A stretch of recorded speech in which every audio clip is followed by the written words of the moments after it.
Hey guys, hey, it's Malone. I'm back with another video. This is Vlogmas day 4. In the bag, I cover my ears. I hop in the lamb. I'm switching the gears. Alright, so I just wanted to shout out all the people doing Vlogmas, and I want to say keep it going. You guys are amazing. Don't give up, because you know, after a little while we tend to give up, like after day 10. Maybe some people don't even get past day 5, but don't give up. You got this, girl, or you got this, my nigga. And get it together. But anyway,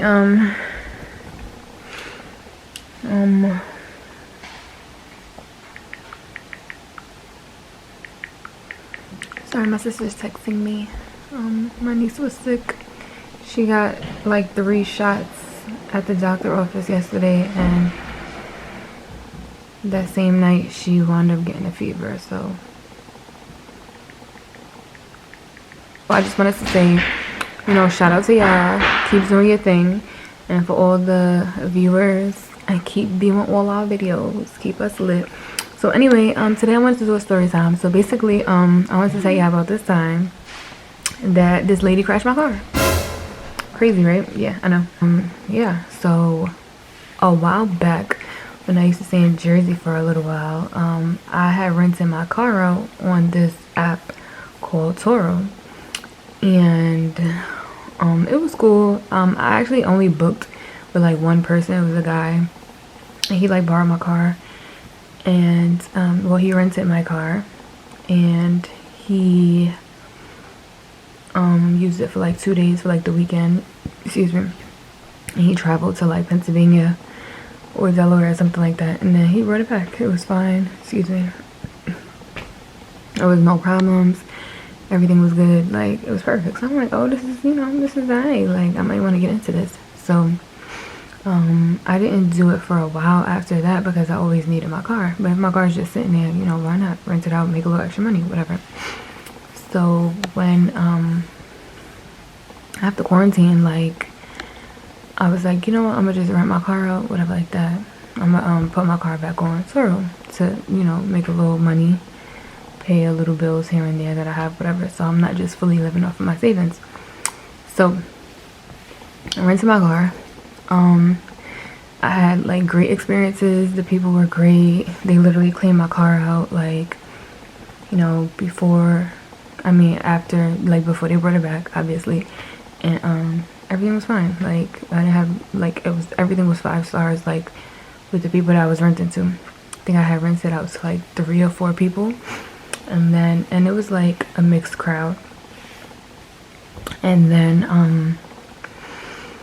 okay, so I was booking a trip to New Jersey, and I was like, oh, thinking, like, debating, like, should I rent my car out while I'm away?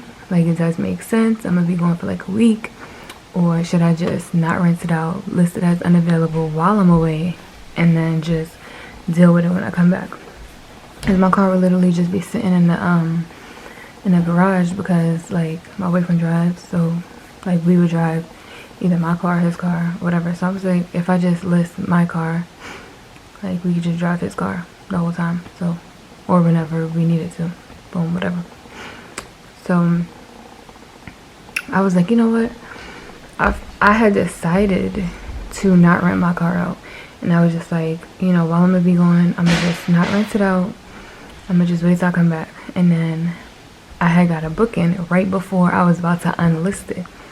And I was like, dang, like, I have 5 stars, like, all around, all across the board. I don't want to cancel this booking, or I don't want to decline it. I was like, even though I declined it, like, that's not gonna like determine my 5 stars or anything. It's just, you know. So I was like, dang, what should I do? I was debating. So basically, I asked my boyfriend, like, oh, do you think your mom or your sister would be able to drop off the car to the renters? And then he was like, yeah, he's like, definitely. And then he was like, let me ask them, whatever. So I wound up accepting it. I accepted the trip or whatever. It was supposed to be for like the weekend, and I'm like, okay, cool. So they said they were gonna drop it off. They were kind enough to drop the car off to the person. And his mom was like, I don't know, the lady was like a little sketchy, whatever. But I had felt bad because they had met up with the lady late, and I was like texting the lady and everything, like, oh, I'm so sorry, we're running a little late, boom boom, whatever, because they had some appointments to go to. And so I felt really bad. So when his mom was like, oh, you know, she was a little sketchy, whatever, I was like, just give her the car, you know, like, just, you know, I don't want any trouble or anything, just give her the car. So she took a picture of her license, which she was only supposed to check the name matched the account on her license, but she like literally took a picture of her license. And she said that literally when she gave the lady the key, the lady gave her daughter the key, like, oh, here you go, and her daughter just walked off. So my boyfriend's mom was like, okay, is she listed as a driver? And then she was like, yeah, she is. So I was like, oh, I have to check, but I had already checked. There was only one driver listed, which was the lady. So we told her that, we told his mom that, and then she was like, okay, I don't think that she could drive because there's only one driver listed. So again, like, they were already late and I already felt bad, so I was just like, you know what, just give her the key, don't worry about it, I'll figure everything out later. Mind you, I'm not there, so I'm just like trying to get everything done and over with. So I was like, I'll just call Toro after or later to find out, whatever like that. So usually, like with Toro, they recommend you take pictures before you get in the car. Like as the renter, you take pictures before you get in the car and after, to, you know, confirm that there's nothing wrong with the car is on full, the mileages, what this is, so they could add it up, how much you used, blah blah blah, whatever. So they took off, and everything was fine. That Friday came, left, Saturday came, left, Sunday came. Oh, she was supposed to return the car on Sunday. So Sunday morning when I woke up, I was like, you know what I'm gonna do? I'm gonna offer her an extra day because I was gonna come home the next day anyway, and I kind of wanted to be there to retrieve the car from her, so I could like apologize and everything like that. So I was like, if I give her an extra day to say sorry for being late and everything, then I'm sure she'll take it, and plus she could actually meet me when, you know, she returns the car. So I'm like, yeah, that's what I'm gonna do. So Sunday morning I woke up, she was supposed to return the car at like noon, and I woke up and I emailed her or texted her, whatever, on the app, the Toro app. I was like, hey, I just wanted to apologize again for, you know, being late. And I was like, I actually wanted to offer you an extra day for the car. I was like, I know it's supposed to be returned today. This is just an apology coming from me. You could use the car for an extra day for Monday, and then around, I would say like 4 p.m. you could drop it to this address, and you know, I'll meet you there, whatever. So she's like, oh my gosh, that's so nice, thank you so much, I really appreciate it, whatever like that. Like, she was like, yes, sure, of course, you know. So now the next time I heard from her was, let me see, that Monday, I think around 3 p.m. came, and I wrote her and I was like, hey, just wanted to confirm that we're still on for 4 o'clock. So she goes, oh, hey, I'm at work, so can we make it like 6? So I'm like, okay, like we spoke about this yesterday, you could have said that, but cool, no problem. So I'm like, okay, cool, no problem. So then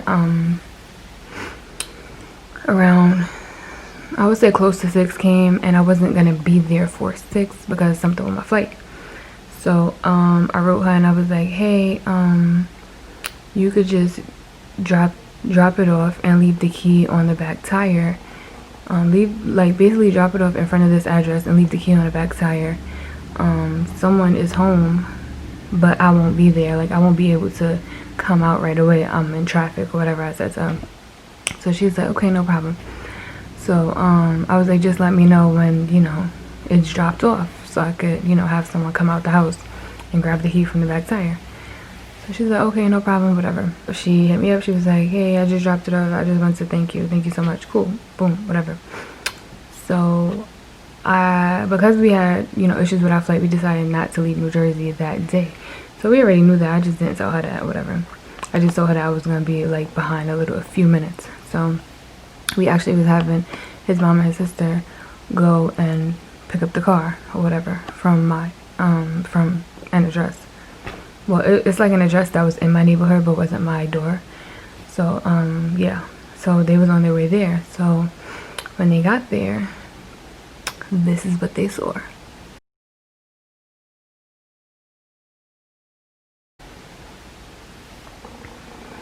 So yeah, now they call my boyfriend like, yeah, she crashed the car. And I was like, I didn't hear the conversation. He was just on the phone. He was like, wait, what? And he was like, send me a picture. And once he said that, I already knew like something was up. So I'm like, oh my gosh. And then like my anxiety started kicking in, and I'm like, what happened? Like, and then he's like, she crashed your car. And I'm like thinking in my head, like, you're kidding me, right? So I went out of my way to apologize for this lady for being like 2 hours late to drop off the car. And I did the most because I'm just customer service savvy. And you crash my car and not say anything and try to return it like I would never realize. So I'm like, cool. So automatically I open a claim, you know, with Toro, because I do have insurance through Toro. But for any of you that know, that use Toro, you know that it's like a whole sticky situation. It's like having insurance with them doesn't make sense to have insurance with them, because to open a claim with them, they want you to pay a deductible of like between $200 and $500. That's first. And then from there, who knows how much they'll cover. And then you will have to cover everything else, all the other expenses, which is probably, I'm pretty sure, majority of the damage. So I automatically open the claim, and then I see this, that they want $200 to $500, whatever. And I'm like, should I do it? Should I wait? Should I weigh out my options?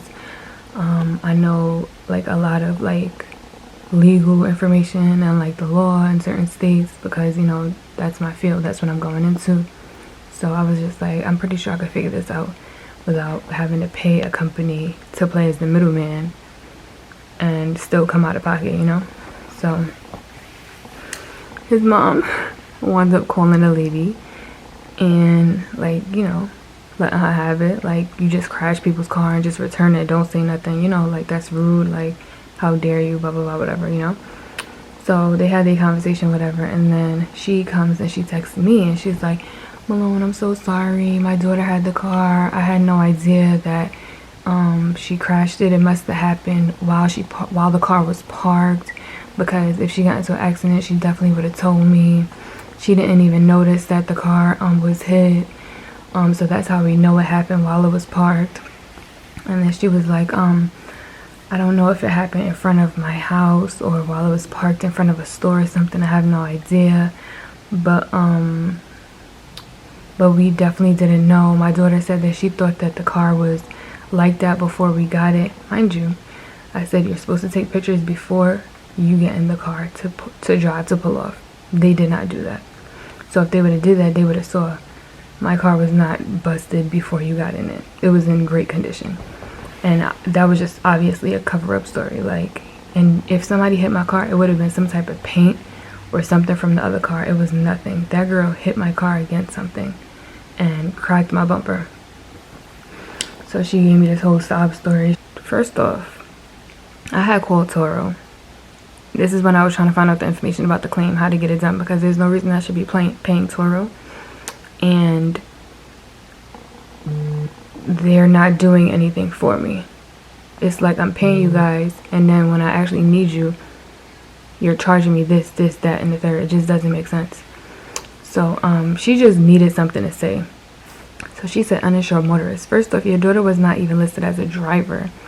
When I called Toro, they told me that there was a second driver was attempted, like they tried to put a second driver on, but Toro declines it due to something with the license.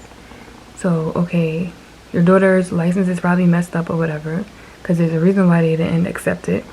Your daughter was not listed as a driver to drive my car, but you allowed her to anyway. And now you crashed my car. And then don't say nothing. Cool. So I got the quote. I sent her the first quote. It was $1,042.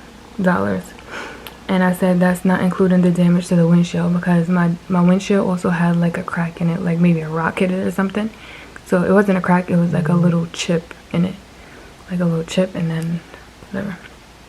It was very small. I wasn't really bugging about it. I said I could send you the paperwork, but this chat won't allow me to, or whatever. So she said, can you get a second quote as well? And that's what I did. I got a second quote as well, because by law they say you're supposed to get 2 quotes, and you know, they could go with the lowest quote, whatever, which they most likely will. Got the second quote. The second quote was around like 900 and something, or like 890 or something like that. Cool. Sent it to her. She goes, oh, I really can't afford it. These quotes are really high. If you want, I know a guy you could take it to. I can't even trust you renting my car. Like, why would I trust your guy to fix my car? I'm good. So basically now I'm like stressed out, because I'm like, dang, I don't know if she's even gonna pay it. Should I just get a lawyer involved? Like, I don't know what to do. Should I take it to small claims court? Like, I was just stressing out. Like, is this gonna get fixed? Is my car ever gonna get put back on the road? Like, the little bit of money that I was making from it, like, is screwed over now. Like, what am I gonna do? I was making at least like $500 a week. Excuse me. Maybe, yeah, like close to $500 a week on Toro. So it's like, it was like some type of income, you know, especially when you living off your savings. So it's just like, what the hell? Like, what the hell am I gonna do? I'm just like stressing out. So I got the second quote. I sent it to her, and then she never wrote me back. Like, literally 2 days passed, and I was like, you know what? If she don't write me back by Friday, I'm just gonna take matters into my own hands. So that's what I did. I texted her and I said, hey, I noticed that you stopped communicating with me, so I have to do what I have to do. My lawyer is gonna file paperwork and this and that, and you're gonna be served, you know, just to scare her a little bit. And I guess that scared her, and she was like, can you please work out a payment plan with me, because I can't afford to pay it all right now. And I was like, no problem. What's a good amount that you could pay every week? So she was like, maybe I could pay like $250 a week or whatever. So I'm like, okay, cool. And she was like, but it has to be every 2 weeks, because that's when I get paid, you know. So I'm just like, cool, no problem, I'll just work with you, because honestly I'm thinking to myself, like, if I don't work well, I'm probably gonna get scumbagged or screwed over, and there'll probably be more money or more out of pocket costs for me as well, taking her to court, you know. So I'm like, you know what, that's what I'm gonna do. I'm gonna just work with her, get it done, get it out the way. When it's done, I don't have to deal with this lady no more. So that's what she did. Every week I sent her a $250 thing on Zelle, and the first time she sent it, I'm like, okay, cool. And then the second week she was like, oh, I can't this week, can I send it to you next week, or can I send you a little extra next week? So I'm like, cool. So the second week she didn't do it. Then the third week, the next time, she sent $350 instead of $250. I'm like, cool. But every single Friday I sent her that request for $250. So either she paid it or she didn't pay it. But it basically took, I would say, like about 6 weeks for her to pay everything, and she paid it off and everything like that, even though she shorted me like 84 cents the last payment. But whatever, I got my money, and I was just so happy. I was like honestly praying and thanking God, like, because I was like so stressed. Like, every time I look at my car, it's just like, wow. So I'm probably gonna go the cheap route and order a bumper online, have them painted, and have somebody put it on. And I'll probably pay no more than like $300, and she just paid me $900. So, because her daughter's dumb mistake and because of her mistakes. So just to let you guys know, don't trust these people on Toro.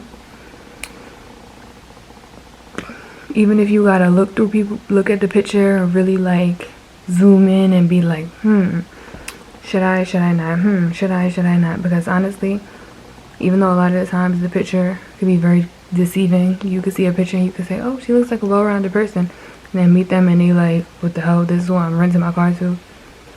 It's like annoying. So just be careful out there. There's nothing you can really do to eliminate or anything dealing with these little car renter apps and stuff like that. But I would say just be careful out there. Maybe have your own agreement like written up, notarized, so you can take them to court if God forbid anything happened, if worst come to worst. But if you don't have to do it, I would say don't do it. I wouldn't recommend it. And that's really it, guys. That's my Vlogmas day 4 story time about the time I rented my car on Toro and this lady crashed it. Well, this lady daughter crashed it. But anyway, I'm gonna hit you on the flip side. I'll see you guys tomorrow. Love you guys.